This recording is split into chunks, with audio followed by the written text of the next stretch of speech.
मंच पर हमारे साथ अनुपमा जी हैं। नमस्कार मधु जी। अनुपमा गुप्ता जी। जी।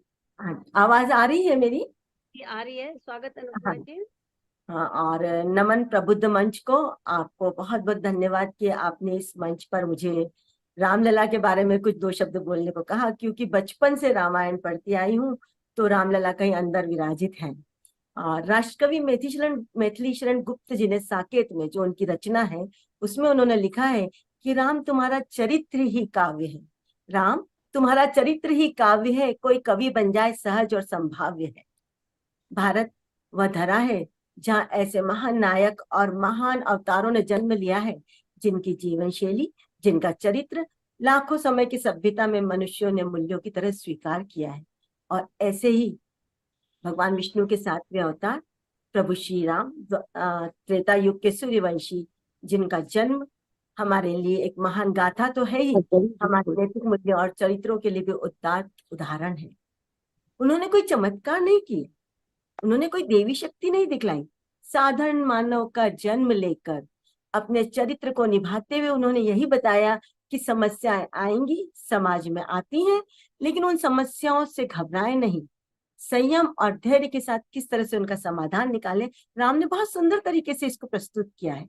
आप स्वर्ण मृग को देखें, स्वर्ण मृग को राम क्या भगवान थे वो नहीं जानते थे कि ये स्वर्ण मृग है जो मुझे अपने लालच में लेने के लिए आए हैं, जो कि बहुत कुछ पीछे करने वाले हैं। किंतु उन्होंने मानव का जीवन लिया था, उस चरित्र को निभाते हुए उस स्वर्ण मृग के पीछे गए। उन्होंने यही समझाया कि जब भी लालच में, जब भी चकाचौंध के पीछे दौड़ोगे, तो जब लौट कर आओगे तो जो कुछ आपके पास है उसे भी खत्म पाओगे। ये राम है, ये राम समझाते हैं। राम और भारत एक दूसरे के पर्याय है। राम जो है वो भारत की संस्कृति का आदर्श है, वो एक दूसरे के पूरक है। राम सत्यम शिवम सुंदरम है। राम ने बताया अपने चरित्र से कि लोकनायक कैसा हो।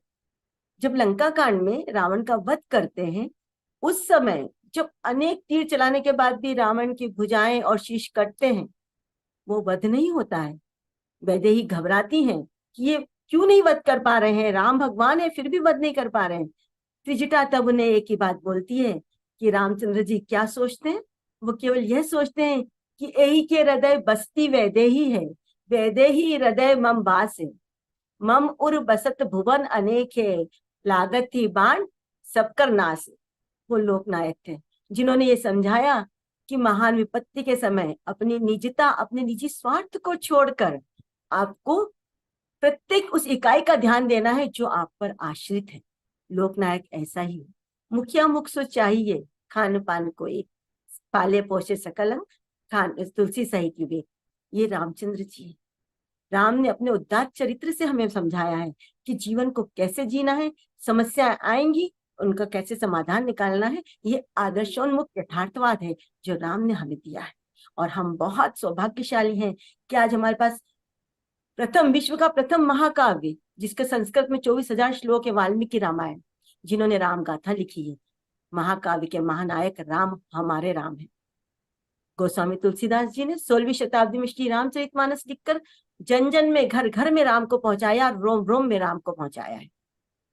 राम का उदात्त चरित्र जब हम पढ़ते हैं तो हम बहुत कुछ सीखते हैं।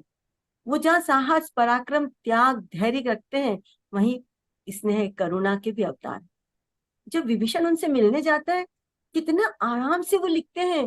गोस्वामी तुलसीदास जी की पंक्तियां हैं कि जो संपदा शिवराम नहीं, दीन दिए दसमात, सोई संपदा विभीषण ही, सकुचि दीन रघुनाथ। कितने संकोची, कितने अपने शरणागत का स्वागत करने वाले। वो दया, वो करुणा, वो ममता राम में है। और आज अगर हम देखें तो आज की पीढ़ी, आज के दौर में राम के चरित्र को देखते हुए यह वजन ले सकती है कि नैतिक मूल्यों और मर्यादाओं का कितना वजन शेष रह गया है। भारत अपनी संस्कृति को राम में देखते हैं, वो आदर्श है, वो राम है, वो चरित्र है। मैं ये कहना चाहूंगी कि मर्यादा भी राम में समाहित होकर संपूर्णता का एहसास करती है। जब 550 साल बाद रामलला की स्थापना हुई, प्राण प्रतिष्ठा हुई, हिंदुस्तान ही नहीं, संपूर्ण विश्व एक केसरी ध्वज के नीचे था। रोम रोम में राम थे। भावनाओं का आवेग था, प्रबल प्रवाह था, हर आंख अश्रुधर से प्रवाहित थी। कहा नहीं था, रोम रोम में राम छा गए थे और उस समय ऐसा लगा था अखंड संपूर्ण राष्ट्र एक है, संपूर्ण राज्य एक है। विश्व एक ये है, राम, संपूर्ण ये विश्व राम, एक। ये राम है, संपूर्ण विश्व एक है। और आज भी देखिए वो केसरी ध्वज हमें हर जगह दिख रहा है। रामलला की इस संस्कृति को हमें आगे बढ़ाना है। राम ने हमें आदर्श सिखाए, लेकिन ये समझाया है कि अगर इन आदर्शों के साथ चलोगे तो जीवन, परिवार, समाज और राष्ट्र सभी उन्नति की ओर आगे बढ़े। राम के आदर्श कोई देवी शक्ति नहीं है, वो मानुष के हैं। उन्हें हम अपने जीवन में उतार सकते हैं और बहुत प्यार से, स्नेह से उतार सकते हैं। उन्होंने परिवार के मूल्यों को समझाया।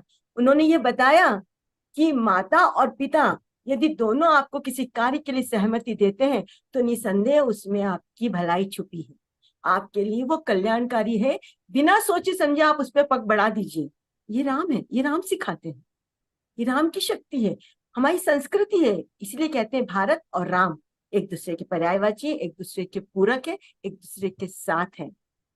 आज आप देखिए, मैं इतना ही कहना चाहूंगी, समय कम है, ज्यादा तो नहीं कहूंगी, लेकिन बस इतना जरूर कहूंगी कि पृथ्वी का धैर्य, पर्वत की दृढ़ता, गगन की विशालता, झरनों का जोश, सरिता का होश, एक शब्द में कहें तो वो राम है। हाँ, वही तो राम है। इस अलख को हमें जलाए रखना होगा, इस चरित्र की पवित्र गंगा को हमें बहाए रखना होगा। और जब ये चरित्र की पवित्र गंगा बहेगी तो निसंदेह एक संस्कारी, सुसंस्कृत, सुदृढ़ भारत का निर्माण होगा। ये मुझे जरूर विश्वास है और मुझे लगता है आप सब मेरे साथ हैं इस बात में। तो बस यही मैं अपनी बात को विराम देना चाहूंगी कि कितना राज सिंहासन श्रीहीन था, कितना वो मलिन था। राम जो तुम आए, आज इसकी घर को अलग अलग जगाए। और आज आज ना कोई पिता के प्राण तरसे, ना कोई उर्मिला तरसे, ना किसी कौशल्या का कंठ सुखे। राम, तुम्हारे राज में हर नर नारी निष्कंटक जिए। बस यही मेरी कहना है, यही मुझे प्रार्थना है। नमस्कार। धन्यवाद, बहुत बहुत बहुत धन्यवाद अनुपमा जी। आप